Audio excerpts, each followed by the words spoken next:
So most of the time we find ourselves battling with things that we don't even know what they are, struggling to find what is it about us that makes us not to be as good as other people, struggling to find answers to things that we don't really understand because we feel like we are not good enough, feel like we are worthless because we feel like there's nothing that we can do, you know.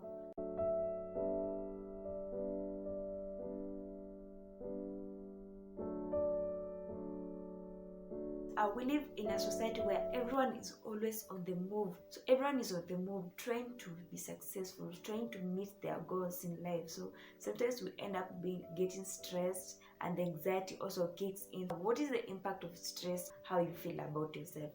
Self-doubt arises because of the kind of thoughts that we have about ourselves. So sometimes you find that you're so overwhelmed because of the too much things going on in your life until you just can't think straight. That's when the negative self-talk comes in, because you just have so much on your head, and you're not really sure whether you'll be able to achieve them. So at the end of the day, you'll start feeling like you're not good enough. So that is the kind of thought that will keep on running in your mind. So the first tip is find a way of letting out, so that you can free your mind, so that you can be able to think straight, so that you don't get to a point where you start feeling like thinking about why you're not good enough, until you forget about your abilities, you forget about the things that you can do, your strongholds. So find a way of letting out when you feel stressed, when you feel like you have so much on your mind. Find a way of letting out. Okay, after finding a way of letting the stress out, you should also stop comparing yourself to other people. It's so funny how us as human beings, we keep on forgetting why we are good. We keep on forgetting about our abilities. See, when you start comparing yourself to the other person, you'll forget about what you can do best. Me as Brenda, I can be good at this particular thing, but my friend B is good at another thing. So me, I'll forget about what I'm good at, and then I'll start focusing on what I don't have. And you see that other person admires you for what you can do. So you keep on damaging yourself because you're focusing on what you don't have. And then we forget that there's no one who is perfect. Everyone has their own flaws. When you start comparing yourself to another person, you'll be focusing on what they're best at. And you'll also forget that the other person has their own challenges. Since your comparison is distorted, you keep on focusing on what you can't do, and you continue hurting yourself, because the damage of comparing yourself will keep on impacting your self-esteem negatively, because you just worried about that one thing that you cannot do.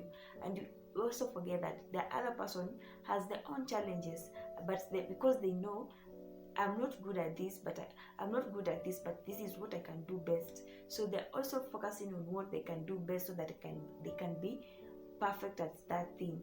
But you're just focusing on what they're working on perfecting, and forgetting that they also have their own challenges. So let's always remember that no one is perfect. Everyone has their weakness. Try to do away with the comparisons.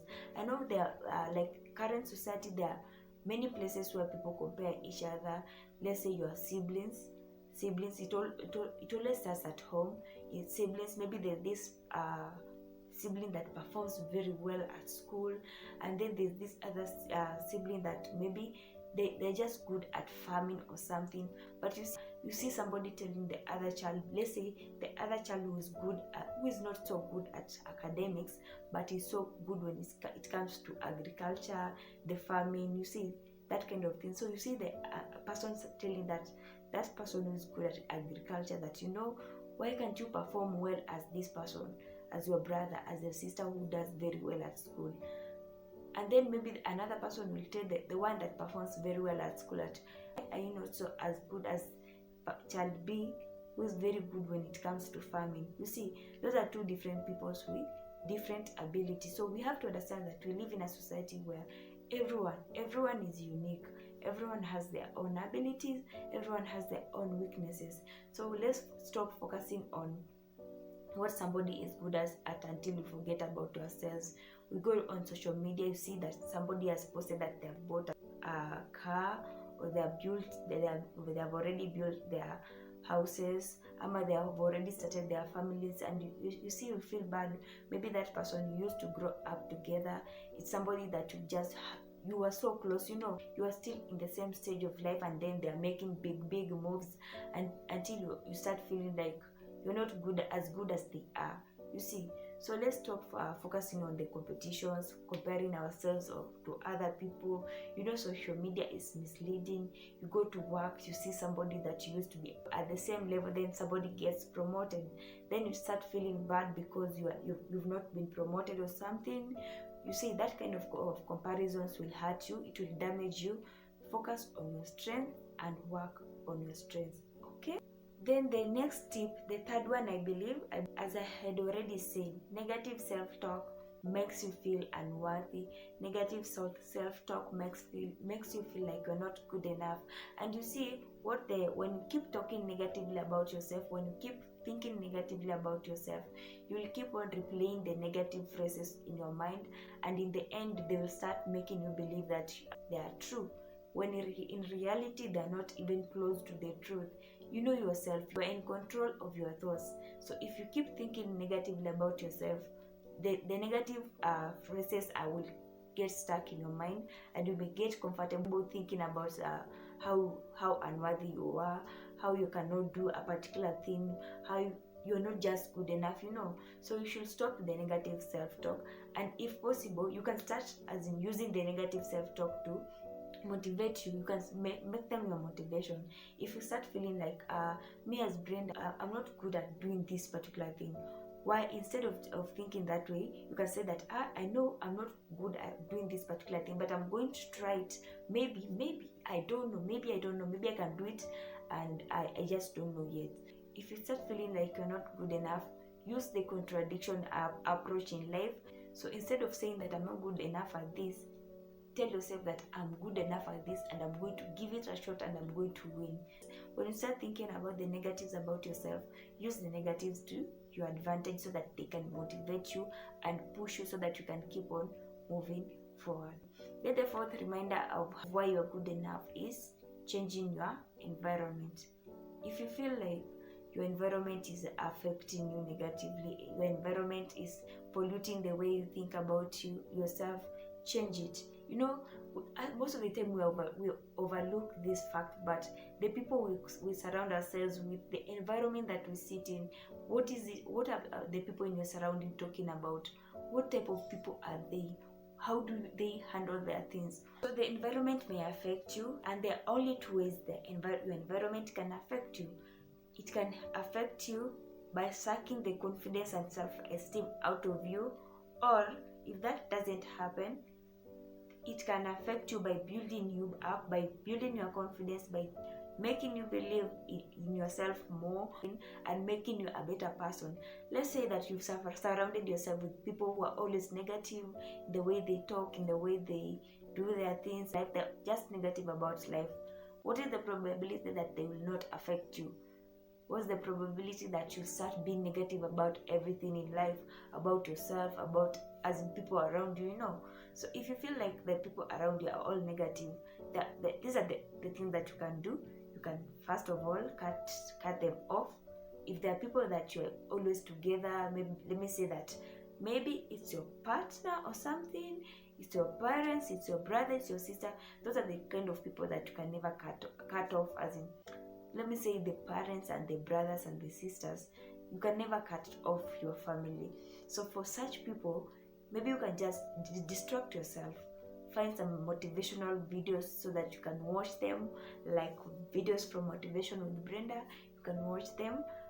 If you cannot watch the videos, you can just find some inspiring audio materials. You listen to them, find some novels, and then ultimately try to get some positive people in life, people who are positive about life, people who just keep on, as in giving you some positive inspiration in life. You can change your circle so that you can get people who inspire you, people who motivate you to be better, people who push you, as in make you believe in your abilities, make you believe that you can do anything that you want, you have the ability to build yourself. You can change your circle so that you get more positive people in life. Finally, what you can do is you can rely on your past experience where you were able to show your ability, where you are able to put your strength and everything that you can do into practice.